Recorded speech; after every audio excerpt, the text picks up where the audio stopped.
4 ദിവസത്തെ ഇടവേളയ്ക്ക് ശേഷം നിയമസഭാ സമ്മേളനം പുനരാരംഭിച്ചു. ചോദ്യോത്തര വേളയ്ക്ക് ശേഷം കുവൈത്ത് ദുരന്തത്തിൽ മരണമടഞ്ഞവർക്ക് നിയമസഭ അന്തിമോപചാരം അർപ്പിക്കും. ബജറ്റിന്മേലുള്ള ധനാഭ്യർത്ഥന ചർച്ച ഇന്നും സഭയിൽ തുടരും. പ്രതിപക്ഷം ഇന്നും സഭയിൽ അടിയന്തര പ്രമേയത്തിലൂടെ പ്രതിഷേധമുയർത്താനാണ് തീരുമാനം. വിവരണവുമായി വി വിനീഷ് ചേരുകയാണ്. വിനീഷ്, 4 ദിവസത്തെ ഇടവേളയ്ക്ക് ശേഷമാണ് സഭ പുനരാരംഭിച്ചത്. എന്തൊക്കെയാണ് വിശദാംശങ്ങൾ? ദേവിക, 4 ദിവസത്തെ ഇടവേളയ്ക്ക് ശേഷമാണ് സഭാ നടപടികൾ ഇപ്പോൾ ആരംഭിച്ചിരിക്കുന്നത്. നിലവിൽ ബഡ്ജറ്റിന്മേലുള്ള ധനാഭ്യർത്ഥന ചർച്ചയാണ് ആദ്യം നടക്കുക.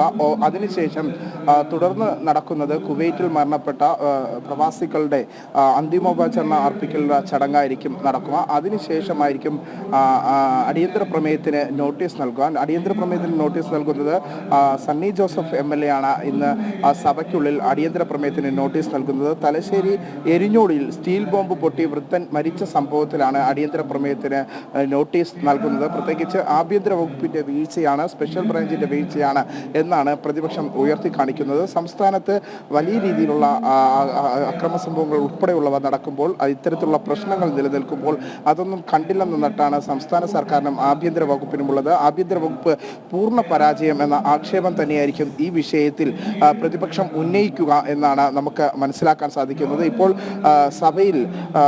ഇപ്പോൾ സഭാ നടപടികൾ പുരോഗമിക്കുകയാണ്. രാവിലെ കൃത്യം 9 മണിക്ക് തന്നെ സഭാ നടപടികൾ ആരംഭിച്ചു. പ്രധാനമായും ധനാഭ്യർത്ഥന ചർച്ചയാണ് ഇന്ന് സഭയിൽ നടക്കുന്നത്.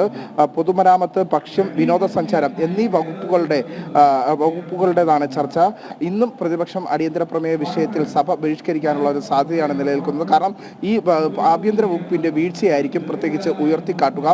സമാധാനപൂർണമായ ഒരു അന്തരീക്ഷം സംസ്ഥാനത്ത് നിലനിൽക്കുന്നില്ല എന്ന ആക്ഷേപം തന്നെയാണ് പ്രതിപക്ഷം ഇന്ന് സഭയ്ക്കുള്ളിൽ ഉയർത്തുക എന്നാണ് നമുക്ക് മനസ്സിലാക്കാൻ സാധിക്കുന്നത്. വിനീഷാണ് വിവരങ്ങൾ പങ്കുവച്ചത്.